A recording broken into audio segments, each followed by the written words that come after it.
मेरे पिटाई എനിക്ക് ഷുഗറില്ല പിട്ടായി. പിന്നെ എന്താണുള്ളത്? എനിക്ക് പ്രഷറാണ് പിട്ടായി. ഓ, പ്രഷറാണല്ലേ? എന്നാ മണിയുടെ ഒരു പാട്ട് പാടും, അപ്പോൾ ആ പ്രഷറൊക്കെ മാറിക്കൊള്ളും. मेरे प्यारे देशवासियों, കലാൽ മണിയുടെ ഒരു പാട്ട് പാടുവാണ്.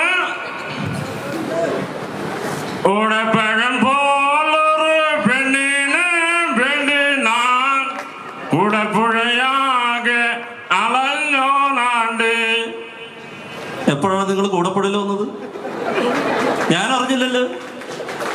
മേരെ പിട്ടായി, ഞാൻ ചുമ്മാ പാട്ട് പാടുകയല്ലേ പിട്ടായി. കൂടുതൽ വീഡിയോസിനായി B4 Place ഫോളോ ചെയ്യൂ, സബ്സ്ക്രൈബ് ചെയ്യൂ.